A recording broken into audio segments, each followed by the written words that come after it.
have four shirim. The men sang Oz Yashir, that's number one.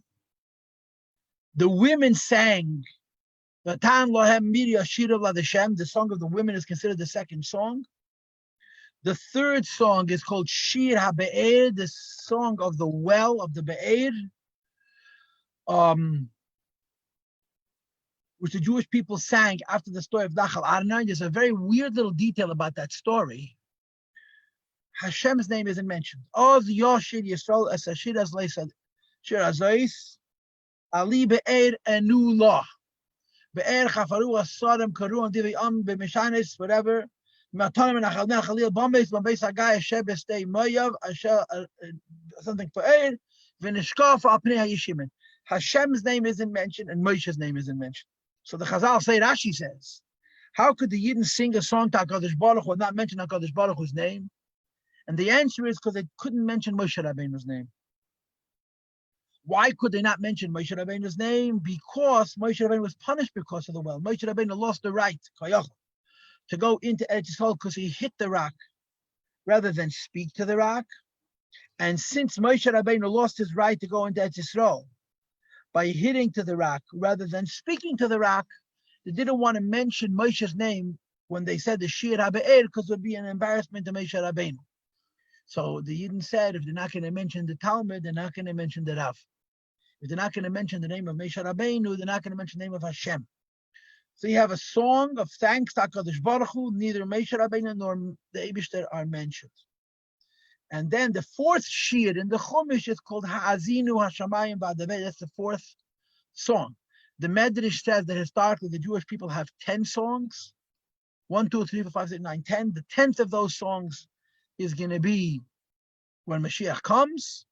And before Mashiach, there are 9. And they're listed in Tanakh. You know, the 4 in the Chumash. Then you have the story of Devairo Barak. You have the Shir of David. You have the Shir of Yeshaya. That's already 7. And there's 2 more, which I don't remember off the top of my head. The Medrash says the Jewish people have 10 songs. One of these 10 shirim is the Shir HaBe'er, singing for the well, for the water that came from the rock. And of course, the pasuk finishes, V'nishkaf Apnei HaYishimin, and Rashi explains that this rock would go up, then uphills, downhills, and tumble. When the 40 years were over, it tumbled into the Yam Kinneret, into the Tiberias Sea, whatever they call it, and it's there at the Yom Hazeh. Okay? So that's what we did, girls. We overviewed the inyan of the Be'er from the Psuk. Does anybody want to ask any questions or make any comments? And I mean it. I'm sincere about that. You seem to be afraid of me today. No one said a word. Okay. If no one has anything to say, I'm going to go on. I'm going to move. Okay. Number 1. Let's talk about my favorite subject. What's my favorite subject? Complaining and arguing. Right? I want you to know that these 2 words, complaints and arguments, is from a Rashi and Chumash.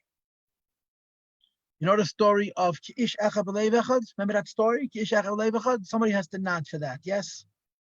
Somebody? Ki'ish Echad B'Leiv Echad? Rashi says, Ka'ol Shar HaChaniyas B'Tarumas of Machlekes. Every other time the Jewish people traveled, they complained and they argued. So that's where I took those words from. The words complain and argue go together when the Jews travel. Kol Shar HaChaniyas, each time the Jews move from a place to a place, they complain and they argue. When they came to Har Sinai, they neither complained nor argued, and that's when the Eibush decided to give them the Torah. Okay? So first, I want to tell you a sweet story. On Stamitzah Maaseh, which you're not likely to hear. I love telling stories. It's my favorite things, especially stories that I've heard from reliable sources that are likely not to be told too often. There's a Jew in Argentina whose name is Rabbi Grumblat, Tzvi Grumblat. He is a general in the Rebbe's army. He's not a soldier, he's a general. He's the head shliach to Argentina, and he's a man of incredible accomplishment. Mamish, amazing. He's a yid of total Mesiras Nefesh.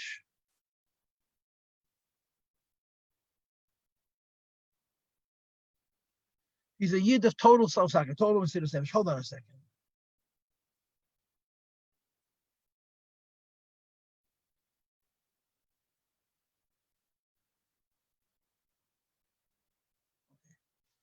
He's a very, very Chassidish Yid, Tzvi Grumblat. How did he become the Rebbe's head shliach to Argentina? It's a simple story. He was not from a Lubavitcher family. He was from a Frum family, not from a Lubavitcher family. How did he end up in Lubavitch? There was a shliach in Argentina named Rabbi Baumgarten, Berel Baumgarten, Harav Berel Baumgarten, Doiv Baumgarten, who was a Yid Tzaddik, a very Hasidish Yid, a Yid Mesiras Nefesh. The Rebbe sent him on shlichus to Argentina, and he was really very special. I mean, anybody who knew him says this man was holy.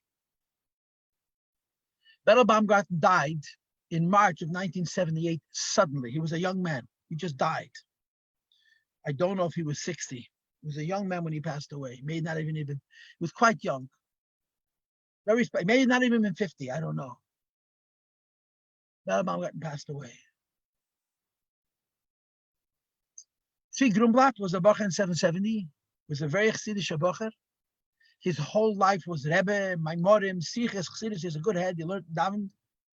And as soon as Rabbi Baumgarten died, the Rebbe called him, sent him a message. Pick yourself up, go back to Argentina, and take over Rabbi Baumgarten's job. That's exactly what happened. So he told the Rebbe, but I'm not married. So the Rebbe told him, so you get married. Anyway, he found his wife within weeks. Mamish. He found his kala within weeks. One of the miracles was he found his wife right away. He wasn't even thinking of getting married, and he moved to Argentina. This happened in 1978. That's 42 years ago. And Argentina is an amazing. I was in Buenos Aires.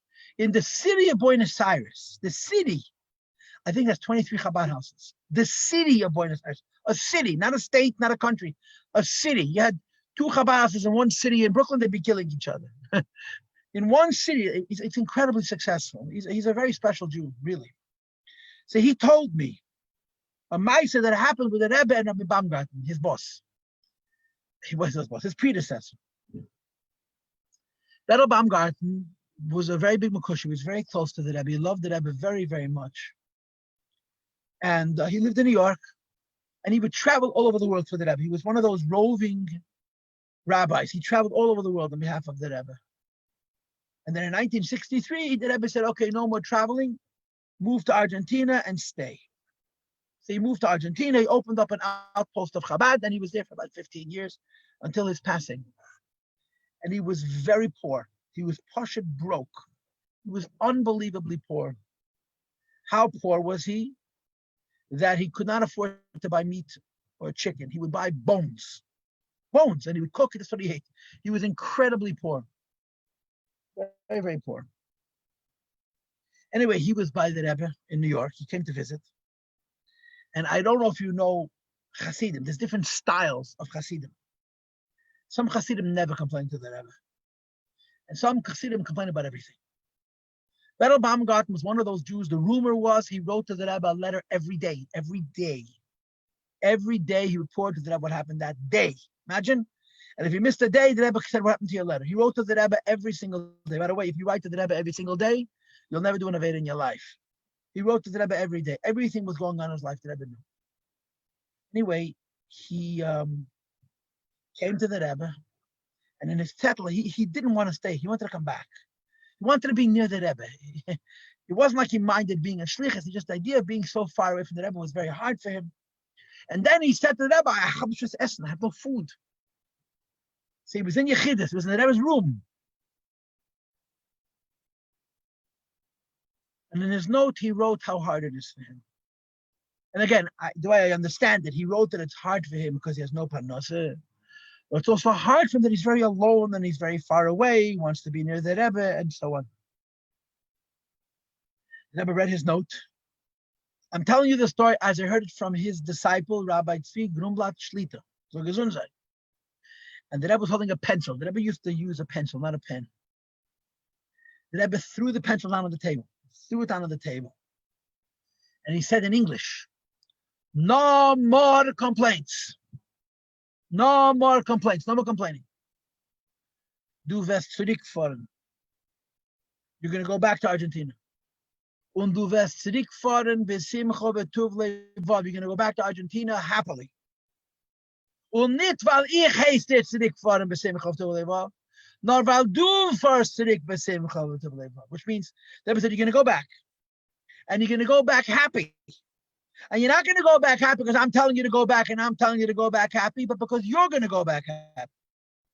And that was it. No, Mark, stop complaining, stop fetching. This is your Sichos. Go back to Argentina. This is your place. Show you. This is the story. The next morning, Rabbi Chadakov called him. Rabbi Chadakov told him that there's going to be a regular stipend. Every month, they're going to send him money. In other words, in Yechidus, the Rebbe didn't talk about the finances. And the Yechidus the Rebbe talked about, take a wild guess. Anybody? What are you supposed to say when you don't know what to say? Arguing and complaining. Arguing and complaining. He must have bothered the Rebbe a lot. He didn't want to be in Argentina, he wanted to be with the Rebbe. So the Rebbe said to him, no more complaints.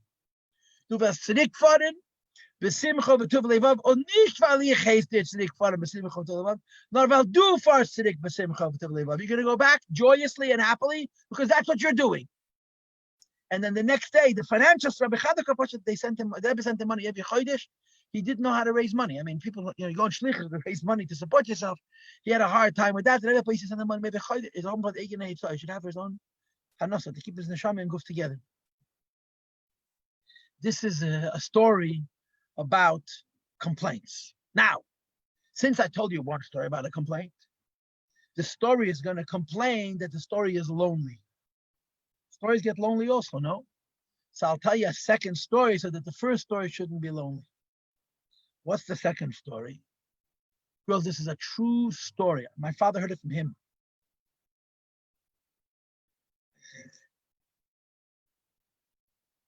He was on Shlichus in Argentina. This is the early 1960s. And the Rebbe told him to visit, I guess it's called northern Brazil. I'm assuming it's northern Brazil. Argentina is above Brazil, yeah? Anybody from South America? Natalie, you from South America? Yes, Panama. So you're Central America. Argentina is above Brazil, right? Yeah. The Rebbe told him he should visit northern Brazil. So I think it's in the south of Brazil. Argentina is south of Brazil. Okay, you know better.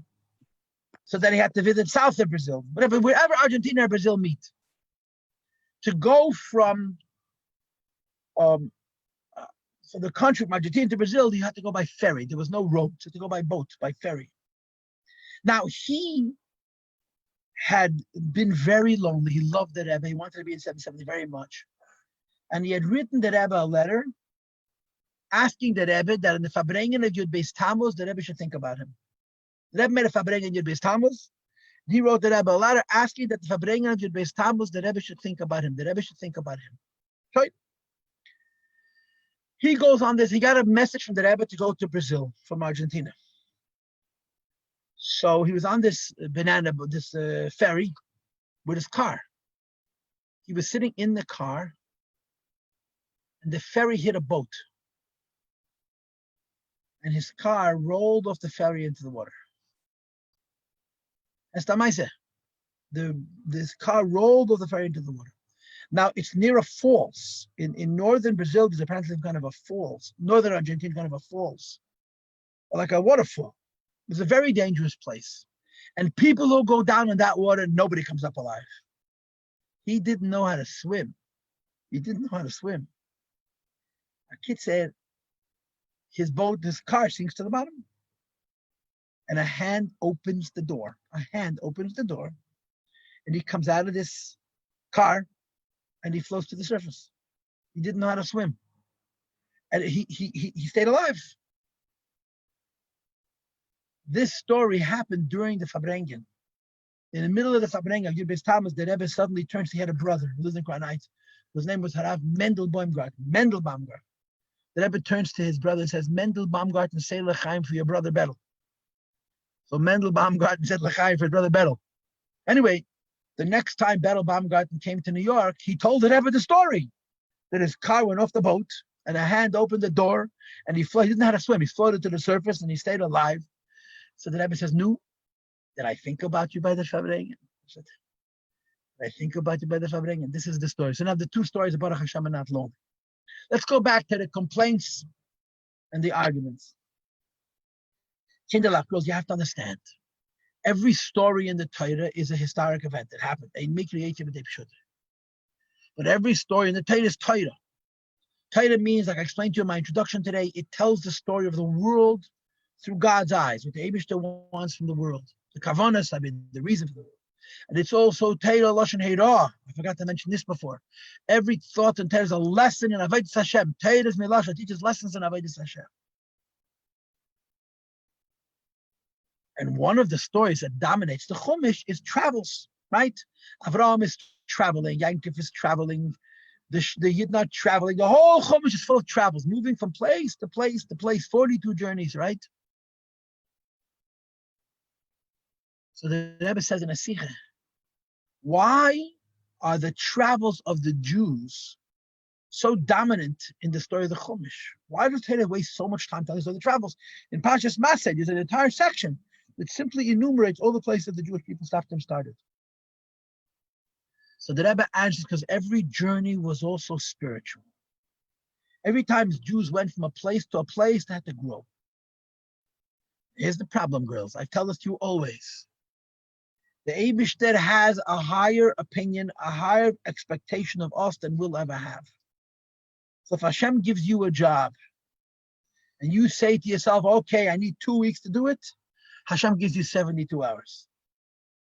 Hashem gives you a job and you think you need a day, the Eibishter gives you 6 hours. Why? The Eibishter expects so much from us. And if you remember what I always tell you, the underlying issue is faith. They should believe. Trust him. So every time Jews move, they don't feel ready. Every single time the Yidden move from point A to point B to C, D, E, F, G until 42 journeys, every time they move, they feel like it's too soon. Hashem is moving them very, very fast. Like I explained to you weeks ago, they were supposed to go into Israel in a few days. But the amount of mamuna necessary to make that trip would have been absolutely impossible to fathom. The amount of faith Yidden would have needed to travel into Eretz Yisrael in a matter of a few days would have been so much, and they just didn't have enough amunah. They didn't have enough trust. So here, every time the Jewish people move, the Eibishter is moving them faster than they would like to move. Why? What happens when Jews come to a place? What happens when Jews come to a place? Number one, they complain. What's the complaint? We didn't finish our previous job. You moved too soon. We didn't finish the shlichus that we had for the first job. Why are you moving us? And number two, they argued. Who do they complain to? They complain to Moshe Rabbeinu. Who do they complain to? They complain to the Eibishter.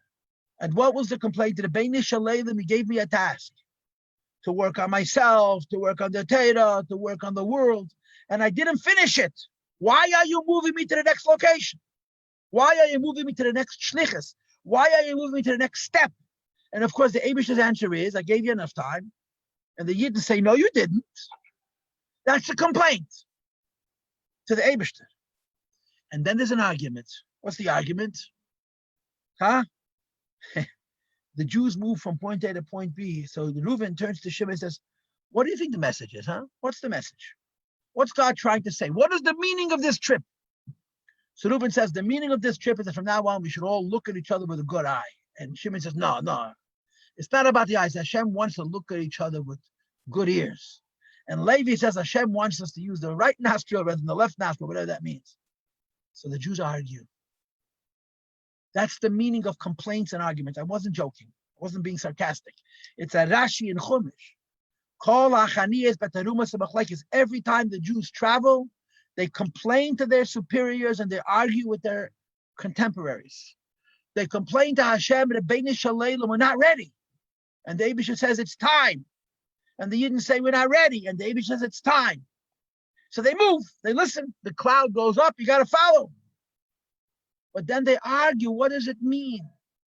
So the Jewish people were in a place called Midbar Sin, right? And a place called Midbar Sin. And they moved from Midbar Sin to a place called Refidim. Correct? That's what the Chumash says. And they argue, they complain and they argue. They complain to Hashem that they're not ready to move. And they argue with one another, what is the meaning of the move? Does anybody have any questions or comments?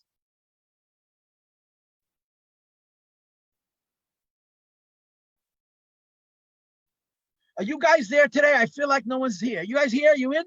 We're here. Okay. Okay, so when I was telling you before about complaints and arguments, I wasn't joking. It's a Rashi. I didn't make it up. Now, let's talk about the place. They left Midbar Sin. And by the way, for those who care and don't care, does anybody know what's the Hebrew word for China? Sin. That's right. They moved from Midbar Sin, the Midbar of China. That is a joke. Okay, Midbar Sin, the Midbar of China, right in the middle of the Mediterranean, near the coast of the Mediterranean. Now, they came to the Fidim. The Fidim is a place that lives in infamy. We know about the Fidim. Amalek started up with Yidden and the Fidim. That's the next story, which we're going to do in Tafshin Peyalef next school year. On the word that the Fidim, Rashi brings from the Chazal, from the Mechilta, I think, that the translation of the word, that the Fidim was a place with a name, and the name has a taich. The meaning of the place, the Refidim, is, quote, Rafu Yedeihem Midivrei Torah. Rafu Yedeihem Midivrei Torah means their hands were weak from words of Torah. Rafu Yedeihem Midivrei Torah. Their hands were weak from words of Torah. When Yidden came to the Fidim, they experienced what they call in Sifrei Musar, Arifyain. They became weak. They became deficient in their devoutness to Hashem. They left Egypt, I don't know, how much before? 40 days before? Something like that. Couldn't have been too much longer, right? 35 days before, somewhere between 30 and 45 days they left Mitzrayim. And they were so excited to leave Mitzrayim, they were counting the minutes until they're going to get to Torah. They haven't yet arrived at Midbar Sinai. Midbar Sinai is the next stop. After the Fidim is Sinai. They, pardon me. They come to this place, the Fidim, and they become weak. Their hands become weak to words of Torah, which means that even during those 50 days or 52 days that they were counting the Oimesh, counting the Sfira, the time they left Mitzrayim until they got the actual Torah from the Eibush, that they went through a rifying, they experienced a weakness, a weakening. So Chassidus asks a question. And the question Chassidus asks is that the Fidim is a nutrikun, is a Rashatebes Rafu Yudeim. Their hands became weak. And the Shaila and the Kasha is, Torah you don't learn with your hands. Torah you learn with your brain.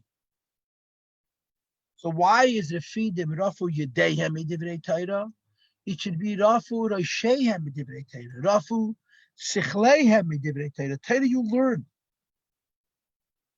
So why is the Chazal say that the meaning of the word Refidim is Rafu Yudeim, their hands became weak for Divrei Torah? What do hands have to do with Torah? This is the kasha. And Chassidus answers the question. It's a very important question, very important answer. The answer to the question is as follows. Anybody who thinks Torah is a book of knowledge does not know what he or she is talking about. Full stop. Torah is not a book of ideas. It's not a book of philosophy. It's not a book of science. It's not a book of halachic theory. Torah is not an intellectual book. It's an intellectual book also. Torah is a book of life. Torah is a book of life. Torah is a book of life. It teaches how to live. Part of life is how to think. Part of life is how to feel. And part of life is how to do. And when a person learns Torah and his brain is full, but in his mind, the Torah is a book of ideas that doesn't translate into action, that's the Ta'ichirafu Yedeihem Divrei Torah. They continued learning. Great book, a lot of intellect, a lot of scholarship. They were smart people. They loved to study. But they lost touch. They lost sense of the point. Limod Hameiv L'Dei Ma'aseh. When a person studies Torah and the ideas remain in his head, he's not learning Torah. Because Torah is not intellectual. Torah is life. Intellect's a part of life. And that's what the Remez is. They came to the Fidim. They continue studying Torah with the same enthusiasm, the same passion, the same alacrity they studied before. But their hands, the idea that Torah is something which is supposed to affect their life practically, there was a weakening. And that's the Remez of the Fidim. They came to a place where they continued to learn, but they experienced a setback. They experienced a diminution in the idea of Lilmaid, Ulalamed, Lishmaid, Velasei, Sulakayim. The reason to study Torah is to act. And when you learn Torah and it doesn't translate into action, that's called a very serious rifyah. And that's the remez of the word refidim. That the Rafu Yedeya may divrei Torah. They continued learning the Torah, but the Torah stopped affecting their hands, their life. As the Rebbe always says, Torah is called Torah's emes, it's a Torah of truth. And Torah is called Torah's chayim, a Torah of life. It's a Hirabah chayim, it's a lesson in life. And it's a terrible mistake to look at the Torah as a book of ideas. It's a book of ideas also, but it's a book of life. Okay? So girls, we just did two things. In the last 30 minutes, we did two things. Number one, I finally explained to you the meaning of the word complaining and arguing. And number two, I translated the word refidim for you. Does anybody want to make a comment at this point? I have a question. What's like the lesson for us, like practically about like Eden complaining, like in the all the journey in the desert? Because it seems like negative. Like what can we learn from it? Well, the complaining is negative, arguing is negative. But why they were complaining and what they were arguing about is not negative. And I'll tell you how, Natalie. We're very nice to ourselves. We all move very slowly through life. We all don't want to rush, right? Don't bother me. I'm taking my time. The Eibishter pushes us. It doesn't pick of us. Hazman cuts at the time is short. The work is much. The workers are lazy. And the boss is pushing. That's life. Life is Hazman Kotzer, Hamalacha Meruba, Peila Matzela, Balabai is Deichet. That means we all want to take our time, and the Eibishter says, move it. Now in the desert, the Eibishter said, move it in such a way that they had no choice but to move. So they complained and they argued. The Eibishter is telling us, move it, and we say, we don't hear him. We don't hear. We don't complain, we don't argue. Why? Because we're not bothered. So we don't have to complain. We don't have to argue, but the message of moving, the Rebbe always used to say to people, whatever you did was not enough. The Rebbe gave you a job, the next morning you wanted to know if it was finished. Either job takes 2 years to complete, the next day, you finished? The Rebbe was constantly pushing. And I'm sure there's a Das Elyon to this pushing, but the Das Tachner, Rabbi Krinsky said once, if the Rebbe didn't push us as much as he did, we wouldn't have accomplished half of what we accomplished. The Rebbe had such unreasonable expectations of Hasidim. The Rebbe wanted Hasidim to deliver so much so quickly, and they were not capable. And the Rebbe wouldn't hear it. There's a Jew in Israel. I read a book about a Yid who lived in Israel. He was a shliach of the Rebbe. He was one of the bakers of the Rebbe in Israel. His name was Leizer Karasik, Rabbi Karasik. He was a big chassid. He was a very big chassid, and he was also a big Talmid Chacham. He was a very learned man. He was Talmid from Lubavitch.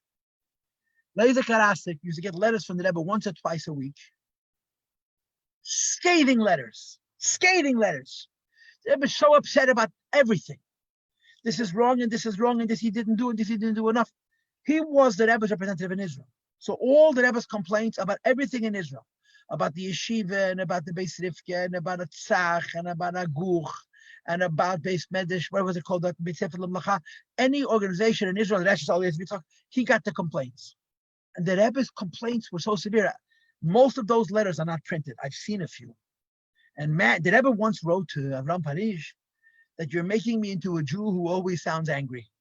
The Rebbe used to write such critical letters very often, not once a year, once a week. And Leizer Karasik is getting these letters. You're talking now 1953, 1954. What was Lubavitch in 1954? What was Israel in 1954? It was a baby country. Most of the Lubavitch Chassidim had just come from Russia. They didn't have houses. They didn't have jobs. They didn't have any money. They didn't have any skills. And the Rebbe is telling them, bring Mashiach yesterday. So Rabbi Karasik would get these really, really critical letters from the Rebbe, and he would feel very bad. Because first of all, he felt personally criticized, but more importantly, the Rebbe was criticizing everybody. So he would sit down at his typewriter, and he would write a letter of defense for our nation in Israel. And he would say to the Rebbe that the Rebbe is expecting too much. The Hasidim can't do it. They're not established yet. They're not experienced yet. They have no skills yet, and so on and so forth. A whole night he would write a letter. And in the morning he would look at the letter and say, nah. He would tear it up and throw it in the garbage. 4 days later, he got another letter from the Rebbe, also pushing and criticizing and complaining. So Laser would sit down, Laser Karasik would sit down at his typewriter, read a whole night, read a letter to the Rebbe defending Hasidim and explaining. In the morning, he'd look at the letter. He never sent it once. He never sent it to the Rebbe. He wrote the letters, never sent it. The Rebbe got it, by the way, but he never sent it. You get the point. The Eibishter pushes. So you're asking me, what's the lesson from the complaining and the arguing? We're not complaining and we're not arguing because we don't feel the kick in the pants, but we should. It's a very important lesson. Everybody should feel an urgency. Right? If Mashiach doesn't come today and comes tomorrow, what's going to happen? To the Rebbe, that's terrible. To me and you, not so bad. And that's the Tarumas HaMachlekes. The Tarumas HaMachlekes are a reaction to Hashem not giving Yidden room to move. Move, gicher, move. And there's a lesson for this. I mean, I'm talking to you to make myself feel terrible. But that's you understand? That's the Hirah B'chaim in this. You clear? You understand? And any other questions? How can we be like conscious about like that pushing? You know how I feel that. I don't know if I do it. I just remember the last Fabrengen I was at. The Rebbe's Fabrengens. A Fabrengen Rebbe was 3 hours on average. 2 hours and 55 minutes was pure delight. 5 minutes, the Rebbe would start complaining about how Chassidim are doing nothing. That's all you remembered. In 2 hours and 55 minutes, you forgot the 5 minutes of the Rebbe telling you're doing nothing. You're accomplishing nothing. It just went into your head. It's still, I can hear it in my head. No. Now, how you should do that? You weren't at those Fabrengens. I don't know how you should do that. Maybe you should watch a Fabreng and listen to the Rebbe's urgency. Listen to the Rebbe's sense of now. We can't wait till tomorrow. I don't think you can get that from anybody but the Rebbe himself. Or maybe a very big chassid, and I'm not a big chassid. You know, to have that sense of urgency that I have to do a good thing and do it today. Rebbe pushed. You have no idea that pushed chassidim. A younger man at me gesagt, a Jew told me that he was newly married. He was married 4 years, 3 years, 5 years. Very sweet man, not a tough guy, very chassidish, a sweet guy. And he was working for the Rebbe in a certain field. I'm not going to tell you what field, it's not important. And he did something. And he got a note from the Rebbe that was scathing. It was, wow, it was mean. You didn't do this, that. It was so angry, so mean. He got this minor. He wasn't 50. He was 28. And the minor was so sharp. He was so hurt by it that he wrote the Rebbe a letter. And in his letter to the Rebbe, he apologizes. And he adds the words, Lama Yotza HaKetzef. Lama Yotza HaKetzef means, why is the Rebbe angry at me? Anyway, the Rebbe answered him on what he wrote. And then the Rebbe wrote, Lo Yotza Ketzef Klal Kaposhet. I'm not angry at you at all. Kaposhet. The tone was so strong that in his mind, the Rebbe was angry. The Rebbe was never angry. But he was pushing. I have a colleague, he's older than I am, who worked on the Rebbe's Sfarim, the Rebbe's Sichos, the Rebbe's Sfarim. And he told me that if the Rebbe didn't criticize them, something was wrong. They used to get such critical answers from the Rebbe on a weekly basis. If the Rebbe stopped criticizing, the Rebbe was upset with them. The criticism wasn't an anger. It was a sense of collaboration. Like you're working together, almost like as if you're even, equals. If the Rebbe stopped criticizing, they knew the Rebbe was not happy with them. If the Rebbe was happy with them, they got these punches, wow. But it was never angry. It was just urgent. Move. That's how the Rebbe built Lubavitch, by pushing people beyond their limits in a way you can't imagine. And we miss that.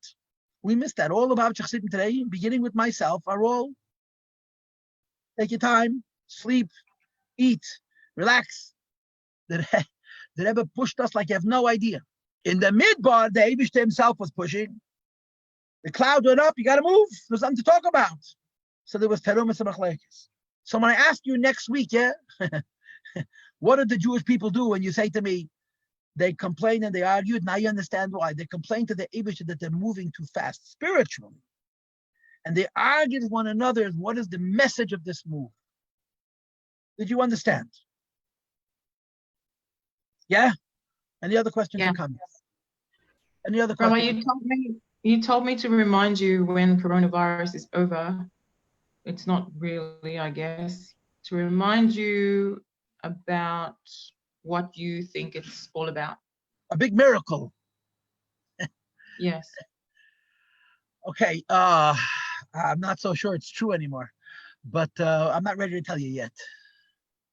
Okay, fine. What I was going to tell you was that it was a miracle that there's no violence in the streets. But since I told that to you, there has been violence in the streets. So,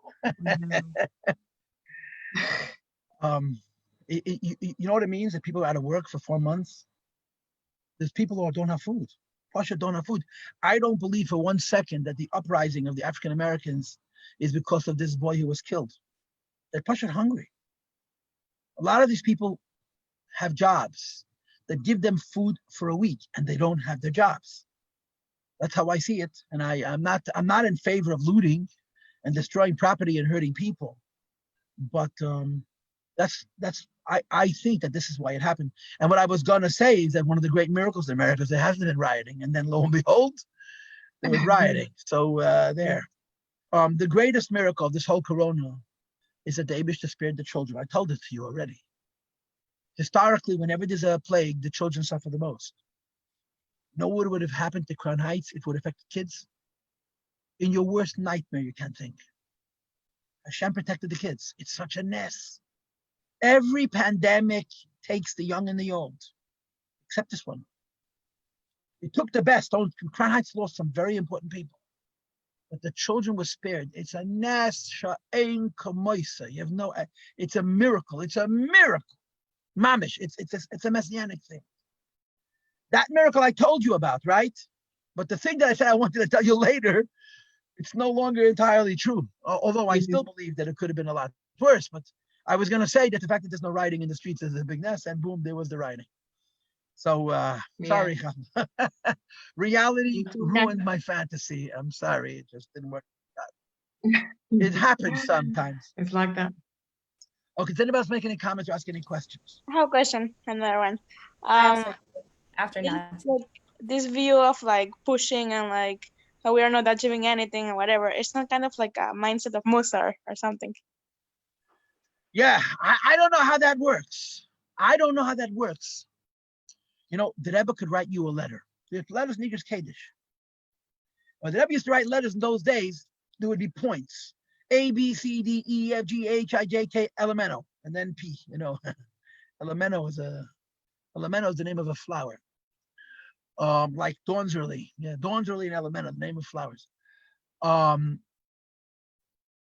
So in point 1 or 2 or 3, the Rebbe could criticize you terribly for not doing something satisfactory. The next line, you asked about the health of so-and-so. I mentioned them by the Ohel. I daven for them, and for sure the Eibush is going to give them a refuah shlema, and please encourage them and pass along my instructions and so on and so forth. And you read it, and you see that there's no emotion in the Rebbe. There's no emotion. There's no emotion in the Rebbe. To you, his words are angry, but they're really not. They're just urgent.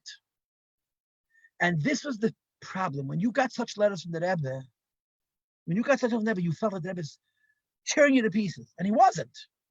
He was just pushing you. So if you came back to the Rebbe and said, Rebbe, why are you so angry with me? I'm angry with you? I'm not angry. I love you. Yeah, but look at the tone of your letter. The tone is not angry. The tone is urgent. So there was a problem with the translation. You understand? But it's very difficult to get one of those answers from the Rebbe. It hurts. You get used to it after a while. You know, some of the people got thousands of such answers. The people who work closely with the Rebbe got such answers every day. And you get used to it. You just get used to it like everything else. Did I answer you, Natalie? Yes, thank you. Okay, sure, go ahead. yeah. How do we motivate ourselves? Like, for me, it's like you guys had letters, and I mean, we can still read letters from the Rebbe, but it's like, yes, I want to bring Mashiach, but there's only so much I can do in a day. Like, I don't even know where to start. Like, even with coronavirus, it makes things like, I mean, that's just an excuse, but I don't know. It's like I need a coach, and I know I have a mashpia, but the mashpia is very worried about your self-esteem. She's always telling you that you're wonderful, and she doesn't want to make you feel bad, and she doesn't want to make you overwork. You're right. You're right. I hate to say it because we don't really believe this on some level. We miss the Rebbe. This is what we miss. We have his inspiration. We even have his answers. But this kick in the pants, we miss it. You're right. There are not a lot of Lubavitchers, even Lubavitchers who are 3 times your age, who wander around this world and hear the Rebbe saying, no, move. There are some. You're right. We all slow down. We all slow down. All of us slow down. And the inspiration to get that back, tough, very tough. It's not easy. I'm not answering you. I'm just confirming what you're saying. And I suspect that the only way to get it is to watch the Rebbe. Don't listen to your mashpia. Go get a video of the Rebbe and listen to him scream. Now, you don't speak Yiddish, but you'll understand the tone of the screaming. You'll understand. When the Rebbe screams, how could he be 1 more minute and goes, and it bothers him plus kishes are coming out, it's a kick in the pants. We all miss that. It's very, very hard to find a chassid who's that makusha, so connected. You know, I want to tell you something, Shira. You know, only a Rebbe could criticize like that. No, there's an expression that goes back to the Alter Rebbe's times, that a Rebbe has a right to take away from a Jew the pleasure of Elam Hazeh. A Rebbe has a right to take away from a Jew the pleasure of this world. If you're not a Rebbe, you don't have that right. Only a Rebbe can demand so much. Another person, even a big prominent rabbi, can suggest, can encourage. You can't criticize. What do you want? A Rebbe has an authority. A Rebbe has an authority, quote, to steal from a Jew is Gishmak and Elam Hazeh. And that's what a chassid is. A chassid is a Jew that because of his relationship with his Rebbe, get his case of Lishtei, he can enjoy his life. A lot of people learn Hasidus. A lot of people are inspired by the message of Hasidus. But a chassid is different than someone who learns Hasidus. A chassid is different than who's inspired by Hasidus. A chassid is someone who has a Rebbe. And what's a Rebbe? In part, he steals your Gishmak and Elam Hazeh. He gives you a mandate, he gives you a mission that's crazy urgent. A Rebbe is the only body who can do that because the Rebbe himself is a person of Mesiras Nefesh. A regular Gadol B'Yisrael, even a great prominent rabbi, can't come to you and say, no, how come he didn't do it? A Rebbe can. And we miss it. You're right, we're missing that. We're missing that. A chassid to a chassid to say, how come you're going so slowly is a tough question. There are Lubavitchers on this earth who are shluchim of the Rebbe for 50, 60, 70 years, who are seasoned Baalei Mesiras Nefesh. Every breath is Mesiras Nefesh. And they're hard to be around, you know that? If you meet one of those old-time shluchim whose life is Mesiras Nefesh, just being in the same room as them makes you feel uncomfortable. Because they're so energized, they're so intense because of their influence from the Rebbe for 50, 60, 70 years. And they make you feel uncomfortable because we like to do good things, but just relax. And the Rebbe don't like that. We're missing, I'm going to tell you straight, we are missing that. I was in Florida last summer. And if I bring you Beis Tammuz, and I had the great Sichos that Rabbi Harav Avram Korf, the head shliach of Florida, came and fabrengt. I was supposed to fabrengt, and he fabrengt, and I listened. And he was wonderful. It was really special to sit with him. And one of the things that he said over and over again, he's a student of Rabbi Zion Shem Tov, who was one of the great, one of the most important Lubavitchers of our generation. He set the tone for shlichus. Rabbi Ben Zion Shem Tov, Harabba Ben Zion Shem Tov. And Rabbi Korf said, shlichus is not complicated. Shlichus, 24 hours. You speak Russian, yeah? Shlichus is 24 hours. You get it? It's all, that's it, just one thing. 24 hours, 7 days a week, 365 days a year, until you croak. And I remember sitting next to him, and he must have said it 10 times. Shlichus, he learned it from Rabbi Shem Tov. Shlichus, 24 hours. And I was thinking to myself, really? Oh my gosh. You get the message. You get the message. Yeah. He could say it. You know why he could say it? Because he lives it. Guys told me he's the head shliach in Florida. Wherever he goes, he's criticizing. He comes to a school, he criticizes. He comes to Chabad, he criticizes. Wherever he goes, he criticizes. But people say he's allowed to criticize because he practices what he preaches. He's not just telling you, but man, he makes you feel terrible. You know, whatever he does, no good. Whatever he does, no good. Why? Shlichus, 24 hours. No, eat that. He's a shliach. He has the fire. And not everybody does. It's a schus. It's a schus to have that fire. Okay, any more questions? Okay, so next week we're going to continue. How many more classes do we have? I think today was the last one. What was that? Today was the last one, I think. That's it? I'm disappointed. I'm depressed. Us too. Yeah. I'm prepared to continue next Wednesday if the school wants to make arrangements, but either